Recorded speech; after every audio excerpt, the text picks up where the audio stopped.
مؤسسة صوت الأندلس للإنتاج والتوزيع بالدمام تقدم تلاوة مباركة بصوت القارئ سعد الغامدي. سورة يونس. أعوذ بالله من الشيطان الرجيم. بسم الله الرحمن الرحيم. ألف لام را تلك آيات الكتاب الحكيم. أكان للناس عجبا أن أوحينا إلى رجل منهم أن أنذر الناس وبشر الذين آمنوا أن لهم قدم صدق عند ربهم. قال الكافرون إن هذا لساحر مبين. إن ربكم الله الذي خلق السماوات والأرض في 6 أيام ثم استوى على العرش يدبر الأمر ما من شفيع إلا من بعد إذنه. ذلكم الله ربكم فاعبدوه أفلا تذكرون. إليه مرجعكم جميعا وعد الله حقا إنه يبدأ الخلق ثم يعيده ليجزي الذين آمنوا وعملوا الصالحات بالقسط والذين كفروا لهم شراب من حميم وعذاب أليم بما كانوا يكفرون. هو الذي جعل الشمس ضياء والقمر نورا وقدره منازل لتعلموا عدد السنين والحساب. ما خلق الله ذلك إلا بالحق يفصل الآيات لقوم يعلمون. إن في اختلاف الليل والنهار وما خلق الله في السماوات والأرض لآيات لقوم يتقون. إن الذين لا يرجون لقاءنا ورضوا بالحياة الدنيا واطمأنوا بها والذين هم عن آياتنا غافلون أولئك مأواهم النار بما كانوا يكسبون. إن الذين آمنوا وعملوا الصالحات يهديهم ربهم بإيمانهم تجري من تحتهم الأنهار في جنات النعيم. دعواهم فيها سبحانك اللهم وتحيتهم فيها سلام وآخر دعواهم أن الحمد لله رب العالمين. ولو يعجل الله للناس الشر استعجالهم بالخير لقضي إليهم أجلهم فنذر الذين لا يرجون لقاءنا في طغيانهم يعمهون. وإذا مس الإنسان الضر دعانا لجنبه أو قاعدا أو قائما فلما كشفنا عنه ضره مر كأن لم يدعنا إلى ضر مسه. كذلك زين للمسرفين ما كانوا يعملون. ولقد أهلكنا القرون من قبلكم لما ظلموا وجاءتهم رسلهم بالبينات وما كانوا ليؤمنوا كذلك نجزي القوم المجرمين. ثم جعلناكم خلائف في الأرض من بعدهم لننظر كيف تعملون. وإذا تتلى عليهم آياتنا بينات قال الذين لا يرجون لقاء نأت بقرآن غير هذا أو بدله قل ما يكون لي أن أبدله من تلقاء نفسي إن أتبع إلا ما يوحى إلي إني أخاف إن عصيت ربي عذاب يوم عظيم قل لو شاء الله ما تلوته عليكم ولا أدراكم به فقد لبثت فيكم عمرا من قبله أفلا تعقلون فمن أظلم ممن افترى على الله كذبا أو كذب بآياته إنه لا يفلح المجرمون ويعبدون من دون الله ما لا يضرهم ولا ينفعهم ويقولون هؤلاء شفعاؤنا عند الله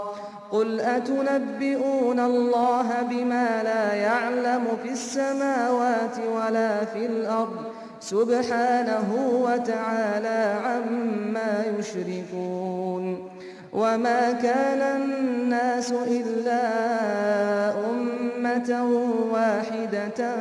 فاختلفوا ولولا كلمة سبقت من ربك لقضي بينهم فيما فيه يختلفون ويقولون لولا أنزل عليه آية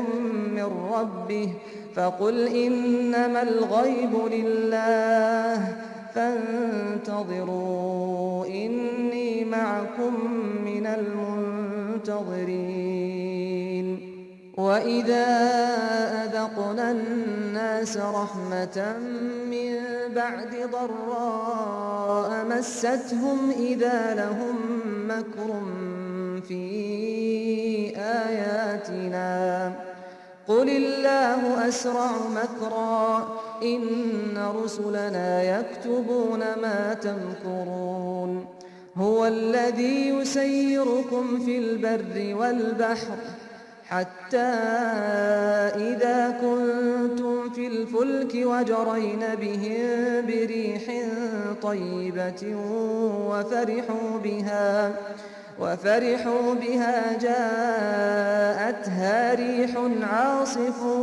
وجاءهم الموج من كل مكان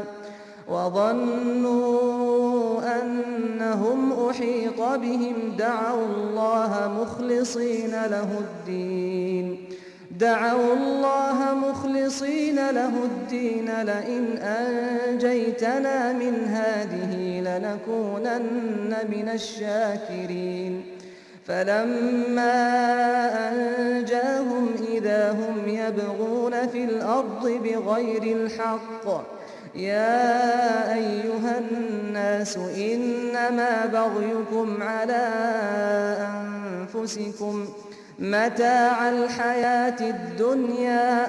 ثم إلينا مرجعكم فننبئكم بما كنتم تعملون إنما مثل الحياة الدنيا كماء أنزلناه من السماء فاختلط به نبات الأرض مما يأكل الناس والأنعام حتى إذا أخذت الأرض زخرفها وزينت وظن أهلها أنهم قادرون عليها أتاها أمرنا ليلا أو نهارا فجعلناها حصيدا كأن لم تغن بالأمس كذلك نفصل الآيات لقوم يتفكرون والله يدعو إلى دار السلام ويهدي من يشاء إلى صراط مستقيم. للذين أحسنوا الحسنى وزيادة ولا يرهق وجوههم قتر ولا ذلة أولئك أصحاب الجنة هم فيها خالدون. والذين كسبوا السيئات جزاء سيئة بمثلها وترهقهم ذلة ما لهم من الله من عاصم كأنما أغشيت وجوههم قطعا من الليل مظلما أولئك أصحاب النار هم فيها خالدون. ويوم نحشرهم جميعا ثم نقول للذين أشركوا مكانكم أنتم وشركاؤكم فزيلنا بينهم وقال شركاؤهم ما كنتم إيانا تعبدون فكفى بالله شهيدا بيننا وبينكم إن كنا عن عبادتكم لغافلين. هنالك تبلو كل نفس ما أسلفت وردوا إلى الله مولاهم الحق وضل عنهم ما كانوا يفترون. قل من يرزقكم من السماء والأرض أمن يملك السمع والأبصار ومن يخرج الحي من الميت ويخرج الميت من الحي ومن يدبر الأمر فسيقولون الله فقل أفلا تتقون. فذلكم الله ربكم الحق فماذا بعد الحق إلا الضلال فأنى تصرفون. كذلك حقت كلمة ربك على الذين فسقوا أنهم لا يؤمنون. قل هل من شركائكم من يبدأ الخلق ثم يعيده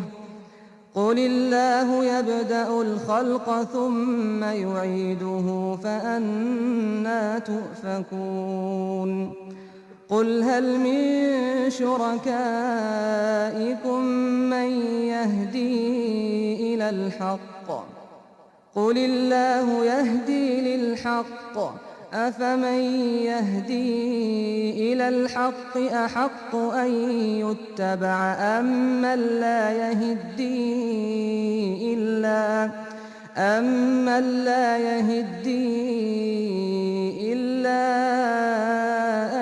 يهدى فما لكم كيف تحكمون. وما يتبع أكثرهم إلا ظنا إن الظن لا يغني من الحق شيئا إن الله عليم بما يفعلون. وما كان هذا القرآن أن يفترى من دون الله ولكن تصديق الذي بين يديه وتفصيل الكتاب لا ريب فيه من رب العالمين. أم يقولون افتراه قل فأتوا بسورة مثله وادعوا من استطعتم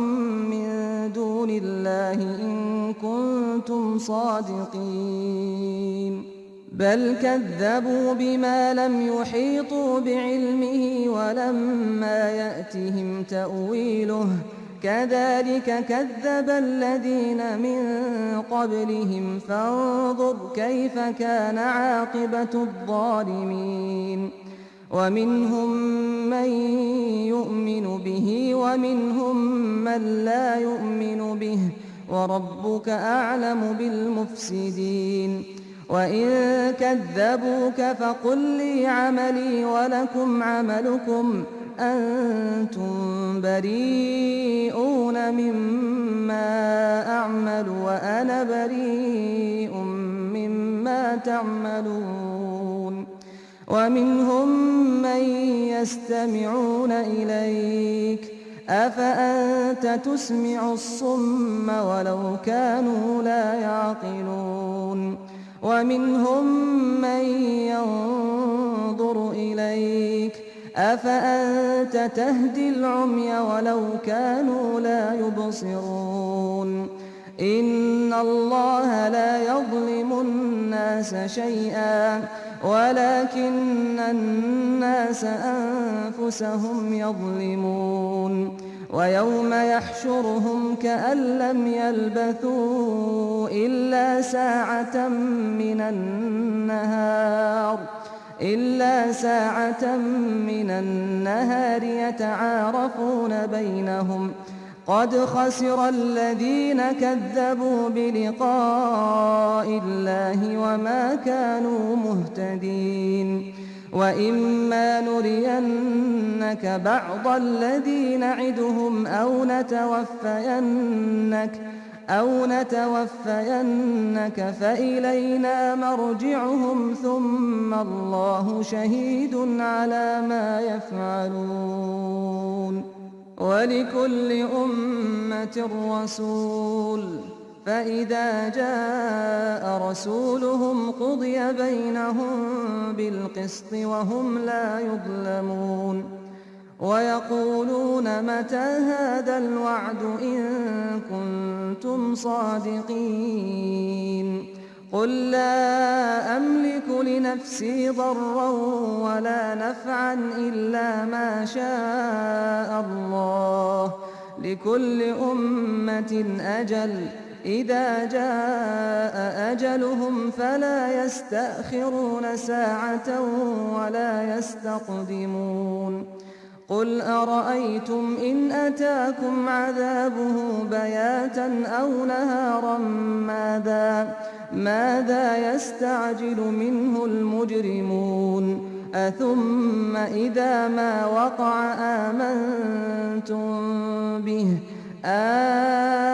الآن وقد كنتم به تستعجلون ثم قيل للذين ظلموا ذوقوا عذاب الخلد هل تجزون إلا بما كنتم تكسبون ويستنبئونك أحق هو قل إي وربي إنه لحق وما أنتم بمعجزين ولو أن لكل نفس ظلمت ما في الأرض لافتدت به وأسروا الندامة لما رأوا العذاب وقضي بينهم بالقسط وهم لا يظلمون ألا إن لله ما في السماوات والأرض ألا إن وعد الله حق ولكن أكثرهم لا يعلمون هو يحيي ويميت وإليه ترجعون يا أيها الناس قد جاءتكم موعظة من ربكم وشفاء لما في الصدور وهدى ورحمة للمؤمنين قل بفضل الله وبرحمته فبذلك فليفرحوا هو خير مما يجمعون قل أرأيتم ما أنزل الله لكم من رزق فجعلتم منه حراما وحلالا قل الله أذن لكم أم على الله تفترون وما ظن الذين يفترون على الله الكذب يوم القيامة إن الله لذو فضل على الناس ولكن أكثرهم لا يشكرون وما تكون في شأن وما تتلو منه من قرآن ولا تعملون من عمل إلا كنا عليكم شهودا إذ تفيضون فيه وما يعزب عن ربك من مثقال ذرة في الأرض ولا في السماء ولا أصغر من ذلك ولا أكبر إلا في كتاب مبين ألا إن أولياء الله لا خوف عليهم ولا هم يحزنون الذين آمنوا وكانوا يتقون لهم البشرى في الحياة الدنيا وفي الآخرة لا تبديل لكلمات الله ذلك هو الفوز العظيم ولا يحزنك قولهم إن العزة لله جميعا هو السميع العليم ألا إن لله من في السماوات ومن في الأرض وما يتبع الذين يدعون من دون الله شركاء إن يتبعون إلا الظن وإن هم إلا يخرصون هو الذي جعل لكم الليل لتسكنوا فيه والنهار مبصرا إن في ذلك لآيات لقوم يسمعون قالوا اتخذ الله ولدا سبحانه هو الغني له ما في السماوات وما في الأرض إن عندكم من سلطان بهذا أتقولون على الله ما لا تعلمون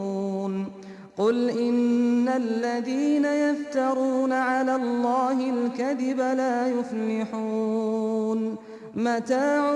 في الدنيا ثم إلينا مرجعهم ثم نذيقهم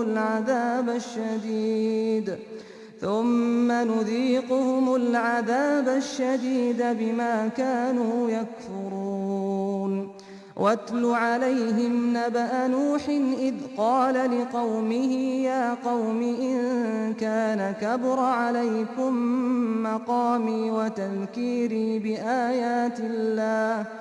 فعلى الله توكلت فأجمعوا أمركم وشركاءكم ثم لا يكن أمركم عليكم غمة ثم قضوا إلي ولا تنظرون فإن توليتم فما سألتكم من أجر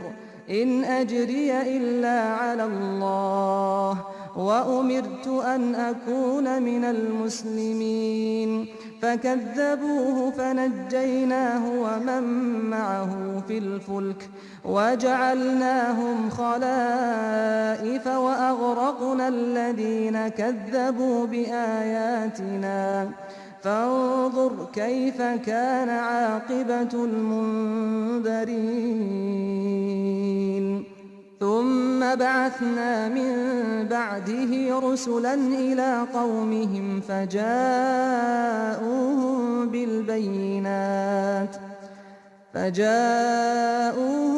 بالبينات فما كانوا ليؤمنوا بما كذبوا به من قبل كذلك نطبع على قلوب المعتدين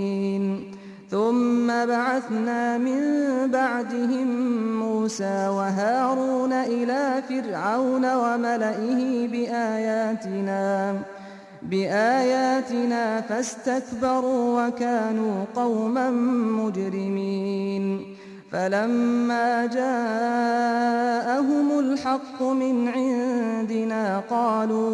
قالوا إن هذا لسحر مبين قال موسى أتقولون للحق لما جاءكم أسحر هذا ولا يفلح الساحرون قالوا أجئتنا لتلفتنا عما وجدنا عليه آباءنا وتكون لكما الكبرياء في الأرض وما نحن لكما بمؤمنين وقال فرعون ائتوني بكل ساحر عليم فلما جاء السحرة قال لهم موسى ألقوا ما أنتم ملقون فلما ألقوا قال موسى ما جئتم به السحر إن الله سيبطله إن الله لا يصلح عمل المفسدين ويحق الله الحق بكلماته ولو كره المجرمون فما آمن لموسى إلا ذرية من قومه على خوف من فرعون وملئهم أن يفتنهم وإن فرعون لعال في الأرض وإنه لمن المسرفين وقال موسى يا قوم إن كنتم آمنتم بالله فعليه توكلوا إن كنتم مسلمين فقالوا على الله توكلنا ربنا لا تجعلنا فتنة للقوم الظالمين ونجنا برحمتك من القوم الكافرين وأوحينا إلى موسى وأخيه أن تبوأ لقومكما بمصر بيوتا واجعلوا بيوتكم قبلة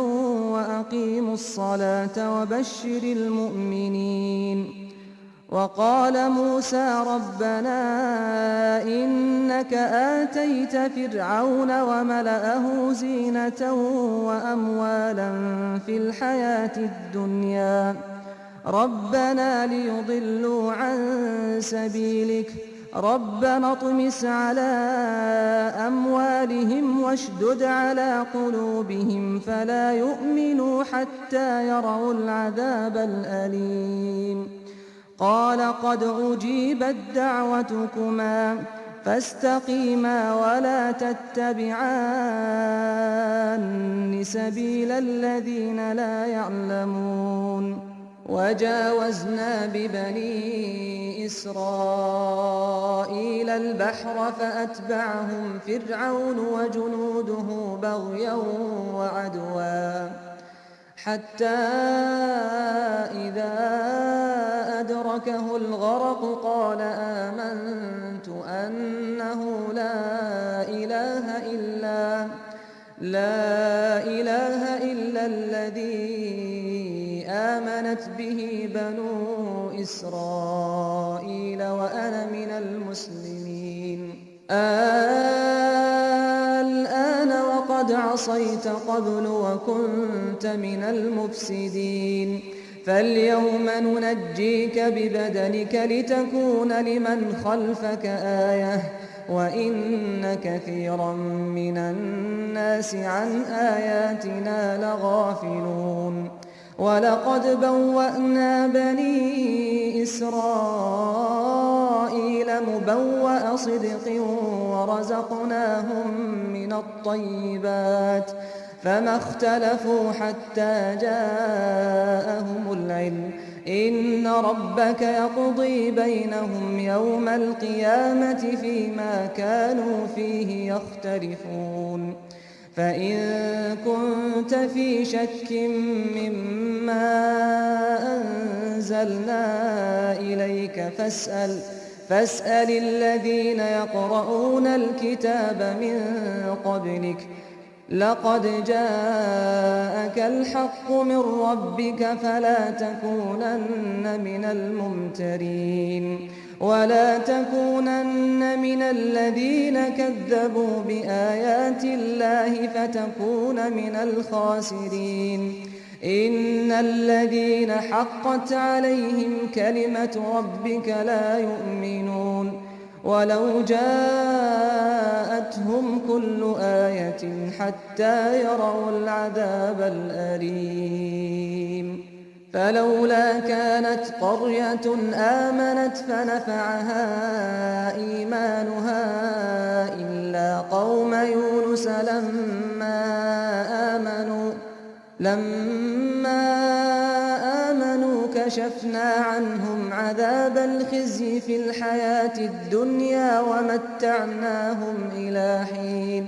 ولو شاء ربك لآمن من في الأرض كلهم جميعا أفأنت تكره الناس حتى يكونوا مؤمنين. وما كان لنفس أن تؤمن إلا بإذن الله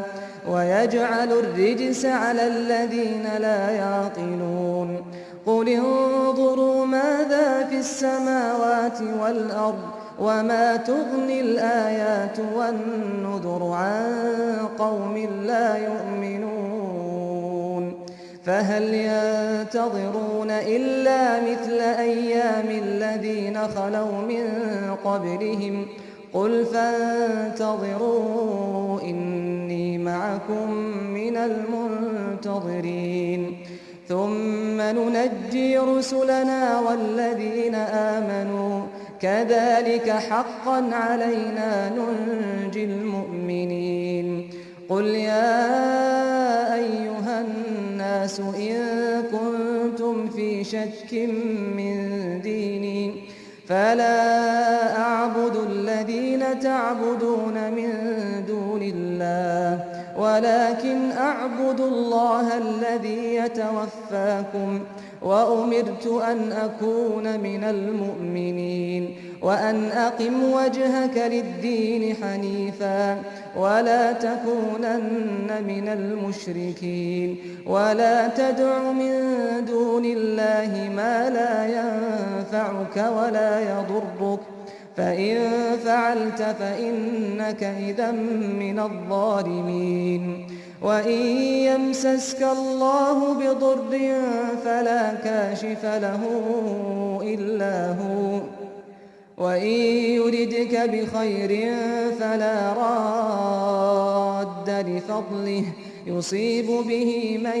يشاء من عباده وهو الغفور الرحيم. قل يا أيها الناس قد جاءكم الحق من ربكم